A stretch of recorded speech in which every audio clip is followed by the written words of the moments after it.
guys, we just came off the flight. We finally landed in Washington, D.C.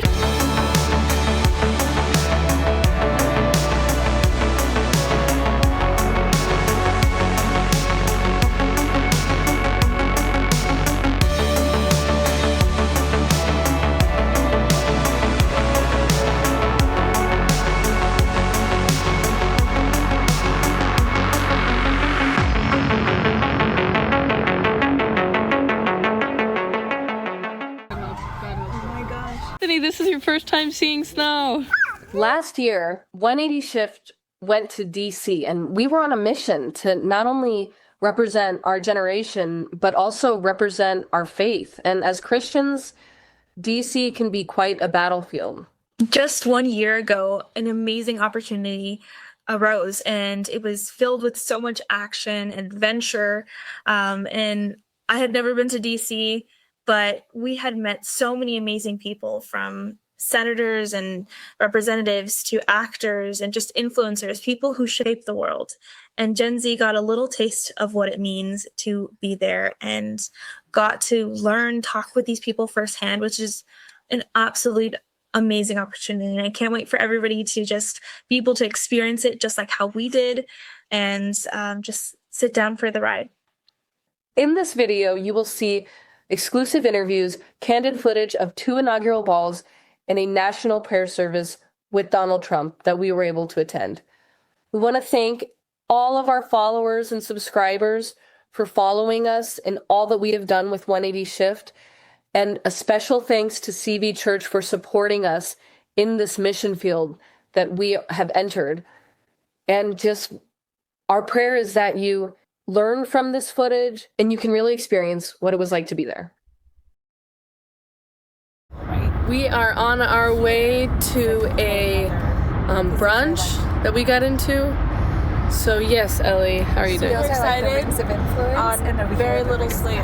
We just got done with a brunch that was hosted by the Latino Alliance Association, and there was no media allowed inside, so we weren't allowed to do any interviews inside, but I talked about Christ in the political world, especially in the Republican world, and I also discussed Gen Z and how we are spiritually poor, but also I think politically lost. So I think it was a good time. I think utilized this hour and a half well, and thank you. I'll be tuning in later. So yes.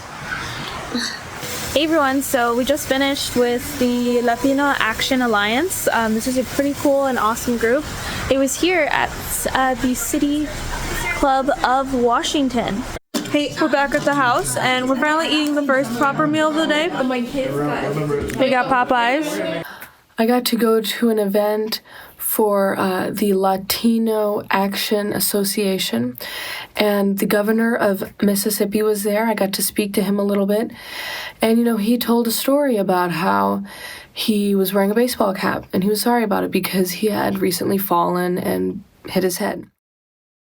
And so when I was there, the thing that I was really talking about was, wow, where are all the young people? Why is everyone in here? Most people were over 40. Everyone else was at least over 60. So the environment was not super friendly towards people under 25, I would say. It was just unusual. Now I'm used to that, but it was just in this political environment, you can tell that it's creating setbacks. The plans that they have for the United States of America will become irrelevant if they do not focus on the next generation. I got to meet the 42nd Treasurer of the United States, and one thing I said to her was, I was talking to her about how Gen Z loves art, and I said, well, I'm working on a music video with Chloe Cole, and that's an artistic approach to getting Gen Z's attention, to try and spread messages through them. She found that very fascinating. She gave me her card. She wanted me to reach out to her more and discuss more. And that was about 1 out of 5 contacts that I got. Keep in mind, it was me, Ellie, Ray, the kids, and Catherine, all at this event. So we all got different numbers. We all shook different hands. People really loved the kids. They were the only kids there. And I was probably one of the youngest people there with my children. Do you know if this is where we can do interviews? in the movement.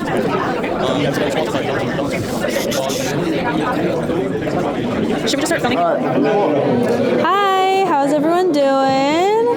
Hello. Okay, so we're here at our very first ball, hopefully, of a couple at least. But yeah, we're here at the Hispanic Inaugural Ball. Yeah. We actually saw a motorcade coming up here, which I'm pretty sure we'll show the clips in that, and that's really, really cool. We were like, oh my goodness, there's an actual motorcade. There's a bunch of like sirens and like, you know, a lot of black cars. So yeah, exactly. You know, someone special. Yeah, exactly. All right. And there's Ted Cruz there. So I'm going to see if I can say a word about Los Angeles or about Gen Z, one of the two. How are you doing? Good to see you. Good to see you. How are you doing? Good. Hi, I'm Laura Becker. I'm another teacher. She's a teacher as Very well. nice to meet you. It's very, very good to see you both. Texas is battleground. We're ready to fight there, and I think we're getting it done in Texas. And hopefully California follows suit. Yeah, hopefully California, Texas, then California right after it. Right after it. This is the Hispanic Inaugural Ball. Okay, so you are going to see primarily Hispanic, and as you guys know, if you've been watching us, both Tara and I are Hispanic, so this is very interesting to see people that really, you saw the polls that came out after the election, and we saw a lot of Hispanic people voting for Trump, which is different than a lot of other years. So maybe we can find out why. I want to know why my people are voting for Trump when historically they've been voting more democratically, and that's what we've been seeing for the most of time. And so this is just definitely a different outlook and a different experience to see. So here then, what brought you We're here because of our values, our conservative values, and we support everything that Trump stands for because it really is time to look at our faith. Well, she's Cuban. Look at our freedom. And yo soy cubana. So she knows. Okay. Yo soy cubana, nací en Cuba. Really? Okay, that's different than what we're hearing on most media outlets. So why, as you as a Cuban, supporting Trump? Because we value our freedom, we value our freedom to speak. You know what it was like. I know what it was like. I want to be able to buy what I want, do what I want, and have my faith, and know that I can go to church and not have any issues. So freedom of speech, right? We don't want government in all of our business. What is your advice for Gen Z? The both of you can answer. Find your passion, but work hard and be willing to pivot and change and listen to feedback and grow. It's such an exciting time because in my time, you kind of stayed in a career for a long time. Now, there's more choices, but it's also more anxiety. Yeah. So connect, get in a culture. That's good. And find your purpose, really, which is so important. It really drives everything that you do. And it doesn't matter, I mean, no matter what you believe in, no matter what side you're on, it's really about your values and who you are day to day, not just who you are at this event or that event. It's really who you are at the end of the day when you go to sleep and wake up, right? Right. It's what your values are and what you stand for. Don't be afraid. We weren't even going to stop and look Don't at be you. afraid. Yeah. Are you part of Just flew up from El Salvador. We're so happy to be here. So excited about this whole promise of a new world for the United States. Well, I just wanted to know, we saw the polls come out that Hispanics are now leading and shifting more right. Why do you think that is? We've been lifelong Democrats, and until my wife has a nonprofit called Airline Ambassadors, until Haiti happened. And as a California contractor, I volunteered my time for my wife's organization, and we saw firsthand how monies were being misspent for disaster relief, and in fact around the world. Her organization works in 54 countries around the world, and of course in El Salvador as well. Yeah. And we think that the president of El Salvador, along with the president of the United States right now, there's an extreme sense of optimism, not just for those two countries, but for the whole hemisphere, that change will come to do more responsible development, not development that will amount to a lot of death that countries have been victimized by, but in fact by development programs that really will help move forward these countries. And it's the entire developing world. It's not only El Salvador. Yeah. So. Yes, I agree. I think we're just very optimistic about everything that's planned for the United States, stopping immigration, fighting human trafficking, which is dear to my heart. My organization, Airline Ambassadors, has spearheaded human trafficking awareness in the aviation industry. And we're very concerned about the 300,000 minors that are being trafficked into the United States. Yeah, that's so true. Now, last question, what is your advice for Gen Z? Gen Z. Perhaps to think of where the United States has come from. Tell me, why are you here today? Well, we're so excited to be here to support the Latino community, and Trump winning is amazing for our country. Are you Latino? I'm not a Latino. Okay, but you're just here in support, right? Yes, absolutely. Okay. Yeah, and tell us why you are supporting Trump. I'm supporting Trump because he's going to shut down the border and he's going to make it safe for our kids in the country. And what would you say to people who say that shutting down the border is racist? I just don't believe that that's true. I mean, every country we travel to, we have to show our passports, and even coming back into our own country. So, I just, being a citizen, I don't think it's fair. But, I just think for safety for our country, there's a lot of documented workers that have worked hard to get here themselves, and there's a process to do it. And, that's the law. So. Okay, yeah, and tell us what's your advice for Gen Z. My advice for Gen Z is to study about AI. Okay, Yeah, very interesting. That's the future, and be time well spent. Wonderful. Thank you so much. So first question is, why are you here today? I'm here to celebrate the victory and the MAGA movement, and it's just a really historical time to be here. And I'm just my first experience being in Washington D.C. and just to be in the presence of all these patriots, loving Americans. And you know what? What's interesting is that this is a Hispanic Inauguration Ball. So you would think that not a lot of Hispanics would want to come together to celebrate somebody who is called racist. So why do you think that they are here if he is so racist? He's not a racist.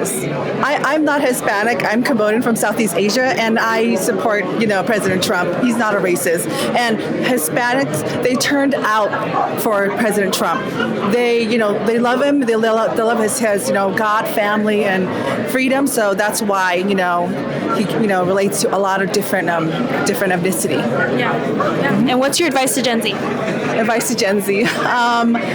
Always speak the truth. Never, hold back on anything. And if you know what's right, just stand up for what is right, what's truth. Okay? Yeah, perfect. Thank you so much. You're welcome. Thank you. Would you like to do an interview real quick? Sure. Yeah? Okay. Tell us your name and everything. Sure. I'm talking to you. My name is Rod Blagojevich. I used to be the governor of Illinois. Okay. So that's probably why you're here, right? Well, I'm here because President Trump is really a truly great man who's going to make America truly great yet again. And I think he's got the strength and the courage and the toughness and the intelligence and the determination, the perseverance to work hard to change the course of where America's been going over the past several years. And there's a great deal of hope and optimism that I think a lot of people here share with me, and I'm really excited to be here and support President Trump and have a chance to talk to young people like you. I have a daughter who's 21, so I look at you and I think of her. And it's all about the future. It's about the future so we can leave a better world for you guys. And you know what? It's very interesting that we're full of a ball. This ball is full of Hispanics. It is the Hispanic Inauguration Ball. So I want to know, why do you think Hispanics showed up for Trump this year? Because they share the same values. Like Latino families share the same values that President Trump is espousing. Faith, family, hard work, chase the American dream, to live in fe, esperanza y amor, living in faith, hope, and love. No, I think it's shared values primarily. Yeah. And I think, like the immigrant experience, me being one, como hijo de inmigrante y padre de familia, ¿sí? Oportunidades, la promesa de sueño americano. Yeah. Those things, my father from Yugoslavia believed in those, and the Latino community very much believes in that. And I would like to say, as the son of an immigrant, thank you to the Latino community for making America great again, because it's the Latino community that's really playing a big part in making this country the great country that it is, especially when it comes to economic opportunity and economic prosperity. My last question, I just wanted to know, what is your advice to Gen Z? To Gen Z, do your best in school and stay out of politics. That's a smart one, yeah. Very true. But thank you so much, sir. Thank you very much. Good luck. Thank you. Thank you.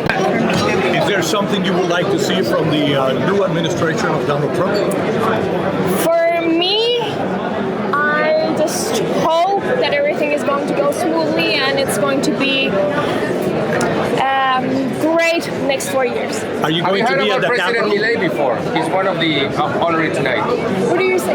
Are you going to be at the at the inauguration. inaugural inside the Right now I Capitol? heard that the outside event got canceled, but yes, I was supposedly going to be there. But now we will see what happens on Monday, because I've heard that the seats are not, there's not that much seats anymore. Right, President Trump loves Miss Universe, as you know. He had that, so I bet he will probably ask you to be there since you can't be outside. We will see. We will see what happens. If they ask you to be there at the Capitol, will you go? I will go and I will represent the Miss Universe organization, yes. What message to the world do you have tonight? I have lots of messages for the world, but my main purpose is just to believe in yourself, keep dreaming big, and then you're going to succeed in life. Thank you. Thank you. Thank you. What do you think about She's so pretty.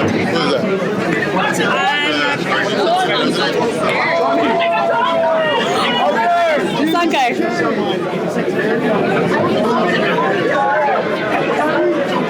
I didn't even recognize that guy. Who is that man? That's what I was saying. I love this guy. Thank you.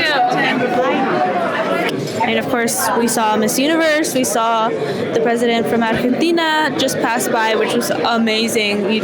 Perfect. Okay, so what's your name? Ronnie Jackson. And tell the viewers who you are and what you do. I'm the congressman from the 13th Congressional District of Texas and former physician to President Trump.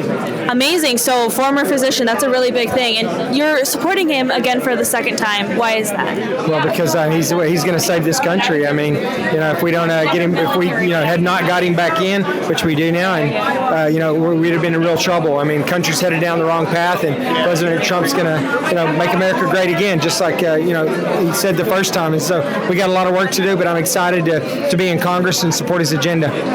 Now, for young people out there, what is that road we're heading down? Because they may not know. They always hear the road, but what is that? Well, I mean, for young people, it was basically an environment where the government was trying to manage every aspect of your life, right? And young people historically have not been. They've revolted against that. And so I think during the Biden administration, I was a little disappointed in some of the younger folks out there, because it seemed like, it was the Republicans that were basically saying, get government out of our lives and stop telling us what to do. And it was the Democrats that were basically trying to tell you how to live every aspect of your life. And so I think a lot of young people have woken up now, and they've realized that, we don't want that anymore. We want independence. We want freedom. We don't want the government telling us what to do, when to do it, or how to do it. And that's what the Republican Party represents now, is small government, limited government, and all we want to do is provide defense for this country, make it safe, provide for the national security, and stay out of your business. Yes. And last question, what is your advice to Gen Z? Vote. I mean, get out there, study the issues, take a little time every day to follow the political news and figure out what's going on. You don't have to consume yourself with it and just spend all your time doing that, but take a little bit of time every day or every week to figure out what's going on in this country from a political standpoint, be well informed, and when it's time to vote, get out and vote. Yeah, so true. Being informed is so important. Thank you so much, sir. Yeah, thank you. I am working in entertainment business in Korea, and we always focusing in Gen Z, because Gen Z, the generation, they are focusing on spiritual leadership. So we always studying, and then we find the inspiration from them. So I am here at the Hispanic Inaugural Ball. I'd say that this is pretty much the peak of it. The problem within these walls is that there are, for every 25 people over the age of 50, there are probably 2 people under the age of 25. There's a lack of youth. There is a lack of Gen Z in these walls, okay? This place should be packed. There are plenty of Gen Z young men and women who could be a part of this kind of movement. So why aren't they here? I talked to several people over the age of 60 today and asked them, why aren't there more Gen Zers here? They shrugged and they didn't care. I said, well, what can we do? I don't know, like, talk to Turning Point, not my problem. I said, what brings you here? Well, to party. Trump won, they said. I literally said, God bless you, and I walked away. Because, yes, it says, the Bible says to eat, drink, and be merry in celebration. But this right here is a spoiled opportunity to reach the youth. Wasted resources that we could be appealing to Gen Z and helping them get involved in politics. But, you know, this is what politics has become, which is gross. And I'm disappointed in it. I'm disappointed that these people are the most Christian party. It's like Donald Trump Jr. speaking all the way down in Virginia. It's a little hard to say no to the president. All of the Hispanic community. You guys have been amazing.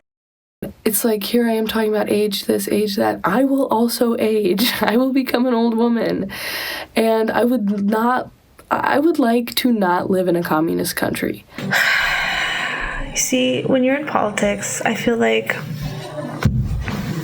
as such a young person, it's just so interesting. Like, you have your education still ahead of you. Like, I'm in college, you know, and I'm not necessarily a profession in politics. I'm somebody who's coming in and trying to figure out what this is all about, trying to learn how this thing goes. And it's tricky because, you know, you have people who will help you and understand what's going on, people who have already gone before you, older people, but sometimes there's just things that you do by yourself and you're just like, oh my goodness, I don't know what I'm doing. All right, we are walking to an interview with Del Bigtree, who is she is basically the leader of MAHA. That's right. So Del Bigtree was chosen handpicked by RFK to head MAHA and direct that. They're going to be working together with the Trump administration and figure out ways that they can help America get healthy again. Hey everyone, welcome back to 180 Shift. So we're here with Del Bigtree today. I just wanted to first off, I know a lot of young people may not know you. Okay, so let's just start off with a brief overview of who you are, a little bit about yourself. My name's Del Bigtree. I am the CEO of MAHA, which is, Make America Healthy Again. That really comes out of my work as I was the Director of Communications for Robert Kennedy Jr. when he was running for President of the United States. And there was this amazing moment when he decided to step down and stop his campaign as an independent candidate. The most successful independent candidate, by the way, and since Ross Perot, we got on the ballot in 50 states, which has not occurred in a very long time, and had millions of signatures. But it became clear that the system was rigged. And right around the time that the assassination attempt on President Trump, Bobby decided that the sort of vitriol in this country and the anger and the division had gone too far. And that very day, a couple hours after the assassination attempt, Bobby reached out to President Trump and said, first of all, are you okay? And I mean, think about Robert Kennedy Jr., what he grew up with, having his father assassinated, his uncle was assassinated. So he had real connection and concern for the family, asking if they were okay. But that started a conversation. Even in that very first conversation, President Trump said, I really respect the work that you've done trying to protect children's health. And they found alignment on a lot of issues. And so about a month or so later, when Bobby decided to step down and join forces with President Trump, he said in that speech, I'm being given an opportunity to make Americans healthy again. And that speech ended, and suddenly #MAHA on its own, exploded. So we've been, sort of standing in, I think, one of the most important movements in American history. I think it helped swing this election in President Trump's direction. And even when people said, oh, he'll never stick to his word, we're days away from what I believe will be the confirmation of Robert Kennedy Jr. as head of Health and Human Services. And while he's going, and I've been some part of that process, but when he goes into the government, we are going to continue this movement for MAHA to make Americans healthy again, science, evidence-based science, but also we've got to reimagine our concept of health in America. We don't really have a healthcare system. What we have is a sick care system that is designed to only focus on you once you have disease. It doesn't tell you how many toxic chemicals are in your experience, how many chemicals you're eating, how many you're injecting, how much you're drinking, any of that. We want to bring focus on all those things, that there's a better way to live. For Robert Kennedy Jr., most of the work he does is going to be about a chemical or something. So he has to read medical journals in order to win those cases. So I would say in many ways, he's one of the most qualified people to ever oversee Health and Human Services. He and I brought a lawsuit together and won together against Health and Human Services. I've won lawsuits against the FDA, the NIH, the CDC. I'm just a journalist. So what do I know? Well, I know that they're lying. And when we look at these toxic chemicals that are in food, what do we see? It's destroying gut health. Like, for instance, glyphosate, which is the chemical in Roundup, which is sprayed on 90% of our vegetable crops in the United States of America.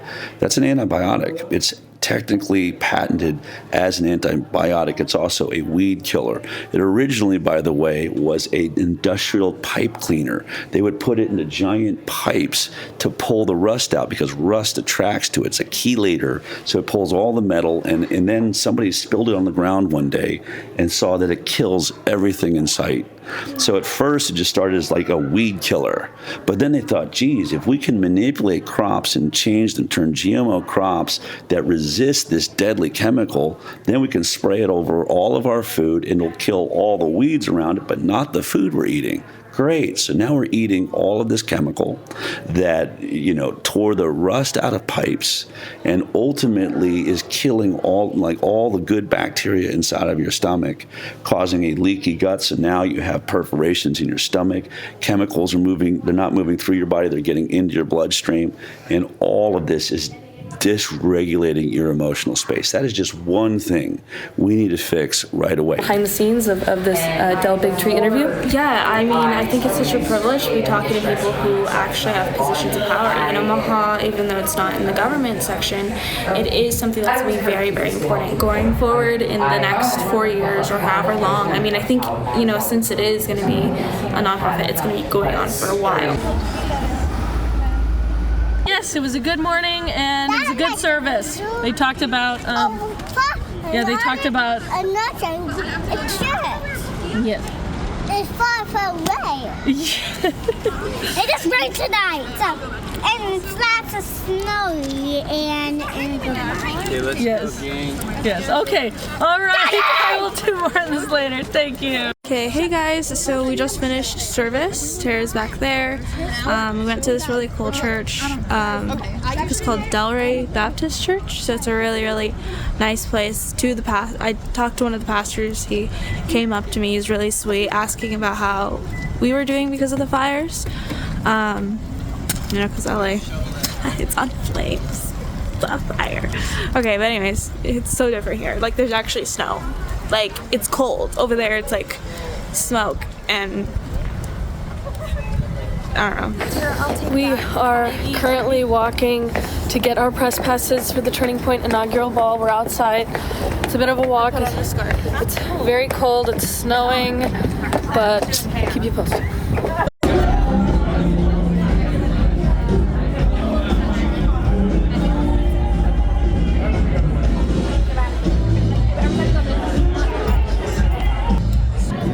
What got you really involved with Turning Point USA? Charlie's the real deal. He's legit. What he says, he really believes in. He has a very unique method of delivery. He's not afraid of debates. He stands up for the right values, and you can see it in his eyes, in his mannerisms, in his conviction. And I think this organization is going to be formidable for decades to come. Absolutely. Yeah, so currently, what are you seeing, Gen Z? What are your predictions for them? Are they going to turn more conservative? I think so. Because of what we saw as a case study with Charlie Kirk on TikTok, where you all of a sudden, he's got 5 million followers, 40 million views, 42 million views. So absolutely. I mean, my kids are 12 and 11, and the level of interest they have in this type of content is there. So yes, I think so. I think it's going to be a very different next 20, 30, 40 years, and we're excited to see what you guys are going to be doing. Do you have any ideas of what's going to happen with, Los Angeles and those kind of areas? I think the people who are Hollywood elites are not going anywhere. I think they're going to stay put. And I think Newsom and his folks are going to help out the Hollywood elites, because that's the image that you have to protect. I think the 37-year-old, which is the average age of somebody living in LA who has a wife, a husband, maybe a kid or two or third on the way, they're thinking about school and they're thinking about buying a house, they're getting the hell out of California, or at least thinking about it. Maybe Nevada, maybe Texas, maybe Tennessee, maybe Florida. Yep, that's right. And what's your advice to Gen Z? Read the right books, entertain debates, don't jump to conclusion without doing your own due diligence, and you should have a fighting chance in life. Amazing. What's one of the books? What's one of the books? Books?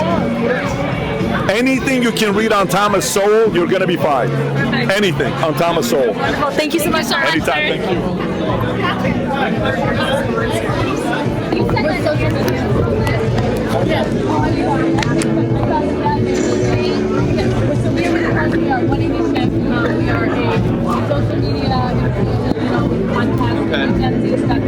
Who did you talk to?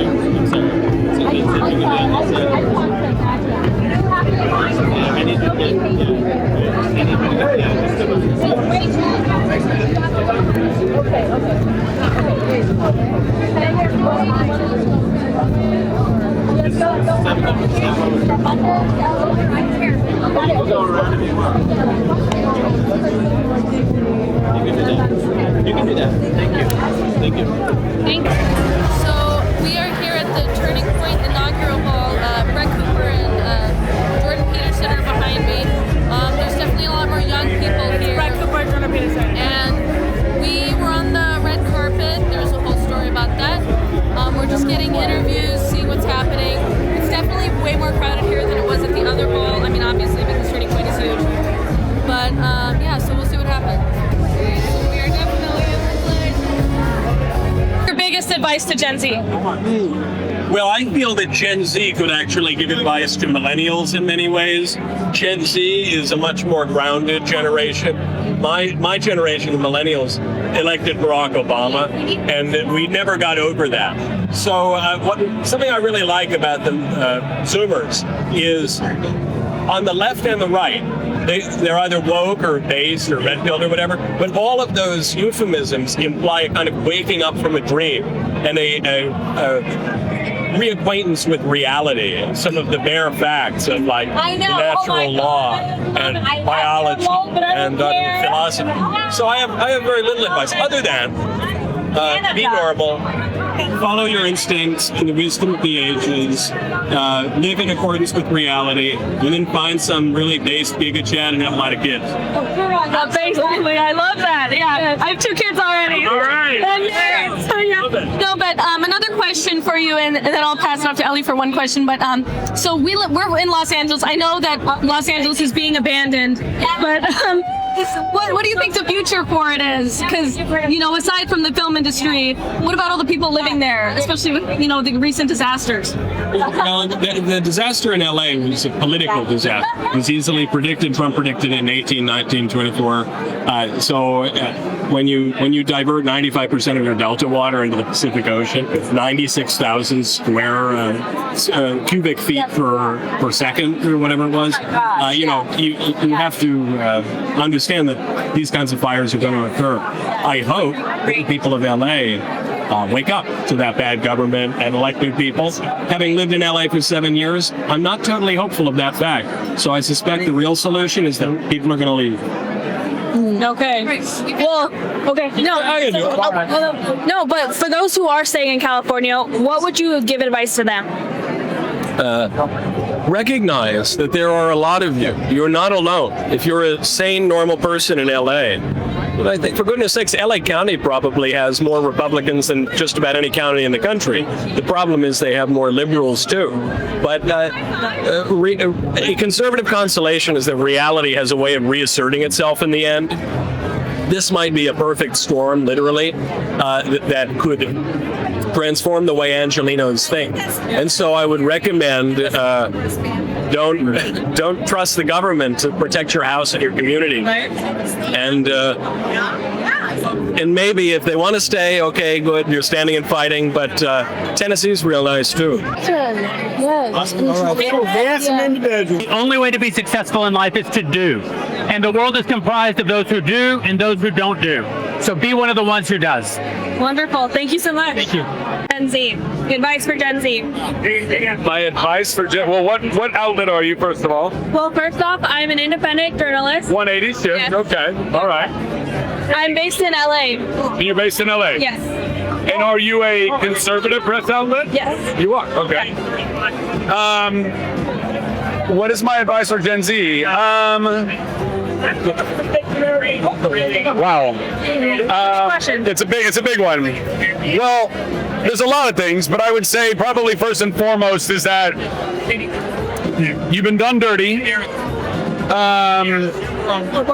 Your parents did the best that they could, but the society that your parents grew up in that led them to parenting in the way that I think the world is being parented right now is not healthy. I think that, and it's not your parents' fault even totally, right? It's the society that all of this has become. And I think that you have been taught that, unfortunately, the world is not as difficult as it actually is, and the world is really fucking hard. And I witnessed this in a lot of people. Are you Gen Z? Would you consider yourself right? And I think that there's a lot of lack of preparation for the harsh realities of the world. And I think the university system is a big part of that. There's a lot of coddling that goes on, right? And none of this is to say that I think Gen Z is not intelligent or empathetic or anything. I think that we're all programmed, all of us. I was a child of the 80s. In the 80s, we didn't have cell phones, we didn't have computers. Our parents knew no idea where we were. We were gone until the light, all these things, right? These old not boomer, I'm a zennial, whatever the hell that is. Goonies generation, that's what I am. But the point is, we were given so much more leeway and room and leash to fall and get up and learn, and guess what? We all didn't just die or get abducted, And I think that Gen Z got robbed of that. It was there's a lot of helicopter parenting and play dates and controlled environments, and not allowing your children to really stand on their own 2 feet and go explore the world in that regard. So my best advice is know that and go build that fortitude. Know that the world does not owe you anything. It doesn't owe you anything. It never owed me anything, you anything, anybody else. We have to go and be a part of us achieving what we need to go achieve, and don't be relying on any victimhood in order to do it. Perfect. Thank you so much. I love watching your work, guys. Thank you.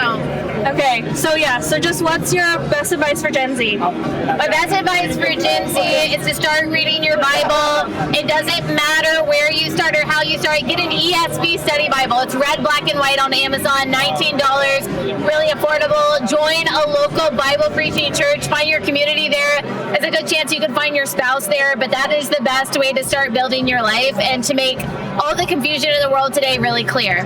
That's wonderful. Thank you. Thank you. Nice. Okay, so very, very random. Decided to follow Chloe Cole to a cigar party. Not that I smoke. It smells disgusting. But randomly, Vivek was outside. Happy birthday to you. We were supposed to go to the Heritage Foundation, but what are the odds that two people put French fries? not only was it so cold out there, there was a huge line, but they said they were at full capacity, so. Heritage is at capacity at the moment, so we're trying to find another place to go at 2. We might go to the Hard Rock Cafe, I think, and Trump moved it all inside because it's freezing outside. It's way freezing. Yeah, just a tad bit. But there are a lot of people out here in support of Trump. It could be because obviously it's because people are here traveling and coming to be here for this historic moment. But I still see houses with Harris signs and houses with Madame President. Republican Party board in the Bible. What's your sign say? This is not your dream. Martin Luther King Jr. was an adulterer. He's burning in hell. Get down, Trump here, Trump here. Get down, Trump here. Hey, yo. Boba. I'm going to do most events, but today we're having trouble with that. Partially it's just our own lateness.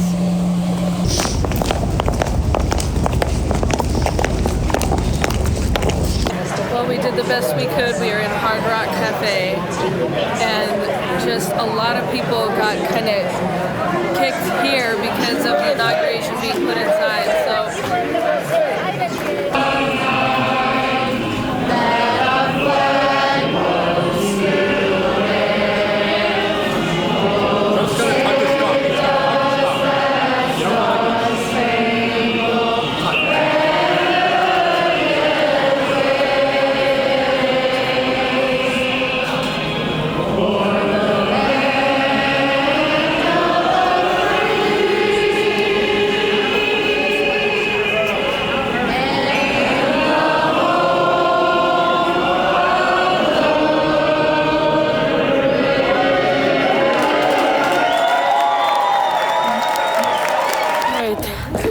They told us to walk in the other direction and that we have to sign up for a checkpoint. So we're walking. It's extremely cold and we might have to abandon our food. But we'll see. It's just everything's cold. I don't understand why. I want to go back to Los Angeles so badly. We are waiting in line for this national prayer event. It's 13 degrees. We've been out here for almost an hour. But we're first in line, so that's cool. You can see my breath. No, it's freezing and my toes hurt so much. Yeah, I told myself I wasn't going to wear any more heels and I just did. So I'm a liar to myself. But good thing is we found our tickets. They were in spam and like really weird locations of our phone. Yeah, we got those. My phone's freaking out right now, so I don't know if I can show my ticket. Yeah, we're still looking for one more confirmation for Kim. Oh, what's going on? What? Hey guys, we finally got inside after literally, what time did we get here? Like around 7 o'clock-ish, around that time. And right now it's 9 o'clock, so we finally got in. Yay. Although we got separated, so that's weird. It's really sad, but this church is absolutely magnificent. There you go. No, the cathedral is just gorgeous. Everything about it. I mean, look. Okay, I finally made it inside past security. I lost track of Catherine and Ellie because I got checked in and I had to just start walking because I can't feel either of my feet. It is very cold. I've been in 13-degree weather for about 2 hours. Oh goodness. Okay. There it is. Wow. That is just beautiful. This is where the service will happen. Yeah, I'm very grateful to be here. I'm very happy to be here. How are you doing? So yeah, I'm just gonna get some footage. Where's Michelle?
Unity in this sense is a threshold requirement for people to live in freedom and together in a free society. It is the solid rock, as Jesus said, in this case, upon which to build a nation.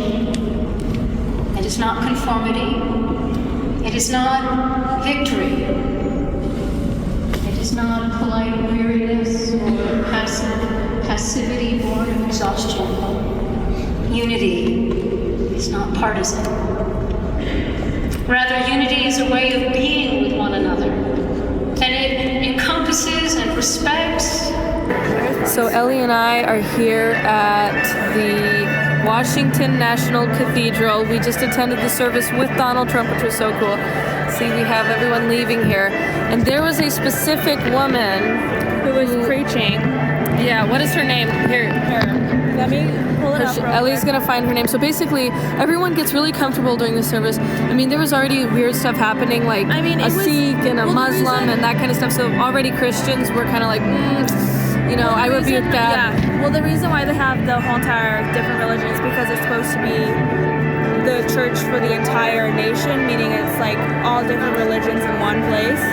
But still, though, that made me feel like, okay, like my guard is up now. But I think for a lot of people, their guard was not up. They felt vulnerable, like we were singing worship songs and stuff, or songs of worship. It had a primarily Christian foundation, you could say, primarily. Yeah. Most of all of them were Christian. Yeah, and then halfway through the service, someone named the Right Reverend Marianne Edgar Buddy.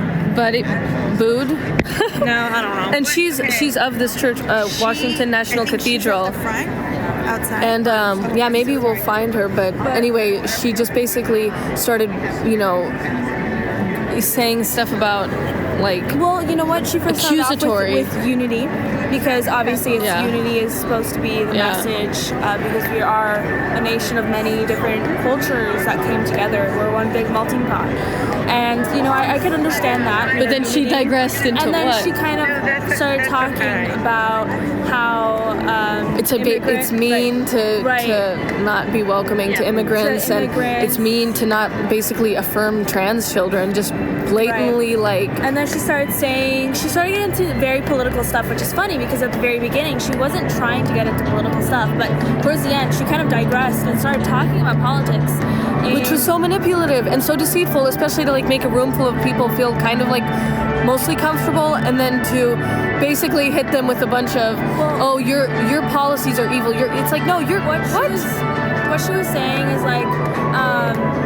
that illegals do pay taxes, which is a whole entire political thing that you can debate your own self. And it was very interesting to see how she did that. And I think a lot of people were kind of looking around is she now going into a political speech talking to President Donald Trump? Is she trying to make a political statement here? And she definitely was. She definitely was. Yeah, that was, everyone in the room knew that was rude and awful. But and of course, this is being broadcasted across the nation, so everybody's watching this. Yeah. So we'll see what, I hope that Trump responds to this. And calls her out for her manipulative, deceitful behavior and her weaponization of Christianity, which is a bizarre thing to do. Stay tuned. Well, we are leaving the church. It was very eventful. It's so pretty, the bells and everything. Oh my goodness. Still, though, Ellie, we attended a church service, as messed up as it was, with Donald Trump, the President of the United States, and the Vice President, and all the dignitaries that were there. It was amazing. Very blessed opportunity, and we got to, I don't know if you were looking at the back of Trump's head, but I was. Oh, you were? I didn't. I almost saw a corner, a piece of his hair, maybe his ear. Yeah. Not the one that got shot, though. Oh, all right. Well, look at this beautiful place. Just beautiful. You and your iconic hat. I'm telling you something. This is the last thing we're going to do is go visit the Lincoln Memorial. Yes. Finally seeing it in person is crazy. We were walking down the streets in Old Town and saying, oh my goodness, this is where George Washington walked through. This is where our founding fathers would come. And it's such an amazing, unreal thing that kind of hits you, and you're like, I'm walking in the footsteps of our founding fathers, and that's amazing. That's so cool. So during the time of the Civil War, and just wow. I mean, one movie that came to mind was Gone with the Wind, because it truly depicted the long-lasting, just chaos and depression and sadness and pain that the Civil War caused, and it was so well depicted here. Just nobody expected it to be that bad. But he goes on to talk about God and how both sides prayed to the same God and read from the same Bible. And it's so interesting that I'm reading that, because today I saw a female priest or a female bishop lecturing the President of the United States, both reading the same Bible, praying to the same God. this right here is the World War II memorial. And if you know me, I love World War II. Oh, they're leaving me. It's one of my favorite times in history, actually, and I've been told, like, that's such a basic thing to like.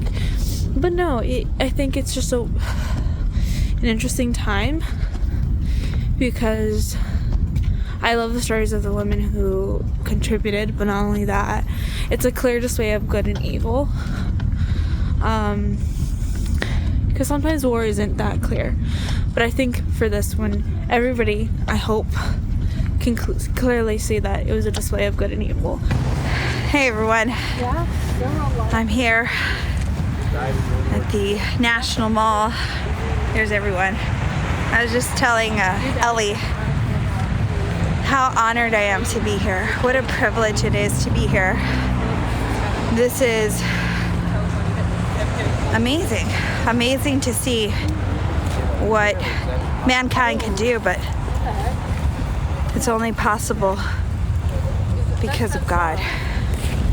And it is also humbling, because so many people before us have fought and died and had toiled to make this nation what it is. And it's really concerning to see how many people have fallen away from Christ, have placed their hopes, their dreams and idols like this. Right? National Monument. These monuments we erect to remember those before us. But we mustn't forget the price that Christ paid for our salvation. And we mustn't forget God in all that we do. God has blessed this nation because it was once a pinnacle of hope, an example to follow. And we hope that we can influence the youth to take up that torch and continue on, to not give in to temptation, distractions, to not sell themselves. So I'm honored, like I said, I'm honored to take part in that for Christ's sake. It is an honor and a privilege. Bye.